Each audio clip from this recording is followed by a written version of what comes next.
ಭಾರತದ ಪ್ರಾಚೀನ ಗುರುಕುಲಗಳು ಅವು ಕೇವಲ ಶಾಲೆಗಳಾಗಿರ್ಲಿಲ್ಲ ಗೊತ್ತಾ. ಅವು ವ್ಯಕ್ತಿತ್ವವನ್ನೇ ರೂಪಿಸುವ, ಶಕ್ತಿಯ ನಿಜವಾದ ಅರ್ಥ ಏನು ಅಂತ ಕಲಿಸ್ಕೊಡುವಂತಹ ಕೇಂದ್ರಗಳಾಗಿದ್ವು. ಅಂಥದ್ದೇ ಒಂದು ಗುರುಕುಲದಲ್ಲಿ ನಡೆದ, ಇಡೀ ಜಗತ್ತಿಗೆ ಒಂದು ಸತ್ಯವನ್ನ ತೋರಿಸಿದ ಒಬ್ಬ ಸಾಮಾನ್ಯ ಹುಡುಗನ ಕಥೆಯನ್ನ ಬನ್ನಿ ಈಗ ನೋಡೋಣ. ದೈಹಿಕವಾಗಿ ನೋಡಕ್ಕೆ ತುಂಬಾನೇ ದುರ್ಬಲನಾಗಿದ್ದ ಒಬ್ಬ ಹುಡುಗ ಎಲ್ಲರಿಗಿಂತ ಬಲಶಾಲಿಯಾಗೋಕೆ ಹೇಗ್ ಸಾಧ್ಯ? ಹೌದು, ಈ ಕತೆ ಆ ರಹಸ್ಯವನ್ನೇ ನಮ್ಗೆ ಹೇಳುತ್ತೆ. ಇದು ಕೇವಲ ಶಕ್ತಿಯ ಕಥೆಯಲ್ಲ, ಬದಲಿಗೆ ಆತ್ಮವಿಶ್ವಾಸ ಒಂದಿದ್ರೆ ಅಸಾಧ್ಯವಾದುದನ್ನು ಹೇಗೆ ಸಾಧಿಸಬಹುದು ಅನ್ನೋ ಕಥೆ. ನಮ್ಮ ಕಥೆಯ ನಾಯಕನ ಹೆಸರು ಅಭಿನವ. ಅವನು ಒಂದು ಪ್ರತಿಷ್ಠಿತ ಗುರುಕುಲದ ವಿದ್ಯಾರ್ಥಿ.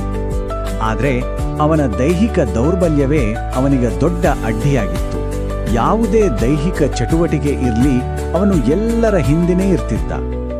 ಇದು ಅವನ ಹೋರಾಟದ ಆರಂಭ.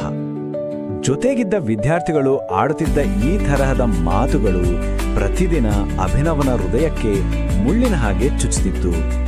ಈ ಗೇಲಿ, ಈ ಹಾಸ್ಯ ಅವನ ಆತ್ಮವಿಶ್ವಾಸವನ್ನ ದಿನದಿನಕ್ಕೆ ಕಡಿಮೆ ಮಾಡ್ತಾ ಇತ್ತು. ಒಂದು ದಿನ ಬಿಲ್ಲು ವಿದ್ಯೆಯ ಅಭ್ಯಾಸ ನಡೀತಿತ್ತು.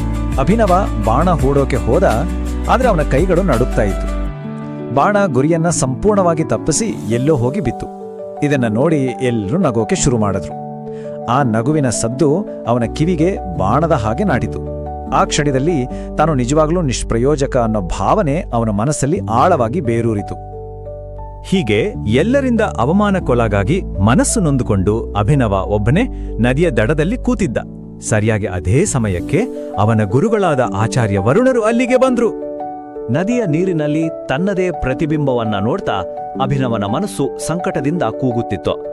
ನನ್ನನ್ನ ಯಾಕೆ ಹೀಗೆ ಸೃಷ್ಟಿಸಿದೆ ಅಂತ ಅವನು ದೇವರನ್ನೇ ಮನಸ್ಸಲ್ಲೇ ಪ್ರಶ್ನೆ ಮಾಡ್ಕೊಳ್ತಿದ್ದ. ಆಗ ಆಚಾರ್ಯ ವರುಣರು ಅವನ ಪಕ್ಕದಲ್ಲಿ ಕೂತು ಹೇಳಿದ್ರು, ಒಬ್ಬ ವ್ಯಕ್ತಿಯ ಗುರುತು ಅವನ ದೇಹದಿಂದಲ್ಲ, ಅವನ ಆತ್ಮವಿಶ್ವಾಸದಿಂದ. ಈ ಒಂದು ಮಾತು ಅಭಿನವನ ಜೀವನದ ದಿಕ್ಕನ್ನೇ ಬದಲಾಯಿಸಿಬಿಡ್ತು. ಇಲ್ಲಿಂದ ನೋಡಿ ಕತೆ ದೈಹಿಕ ಶಕ್ತಿಯಿಂದ ಆಂತರಿಕ ನಂಬಿಕೆಗೆ ಹೇಗೆ ತಿರುವು ಪಡೆಯುತ್ತೆ ಅಂತ. ಗುರುಗಳು ಇನ್ನೂ ಸ್ಪಷ್ಟವಾಗಿ ವಿವರಿಸಿದ್ರು. ಆತ್ಮವಿಶ್ವಾಸ ಅನ್ನೋದು ಬೇರೆಯವರು ಕೊಡುವಂಥದ್ದಲ್ಲ, ಅದು ನಿನ್ನ ಒಳಗಡೆಯೇ ಹುಟ್ಟುವಂಥ ಒಂದು ಶಕ್ತಿ. ಅದನ್ನ ನೀನೇ ಜಾಗೃತಗೊಳಿಸಬೇಕು. ಆಮೇಲೆ ಗುರುಗಳು ಅವನ ಕೈಗೊಂದು ಬೀಜವನ್ನ ಇಟ್ರು. ಆ ಬೀಜ ಅದು ಕೇವಲ ಒಂದು ಬೀಜವಾಗಿರ್ಲಿಲ್ಲ, ಅದೊಂದು ಅದ್ಭುತ ರೂಪಕವಾಗಿತ್ತು.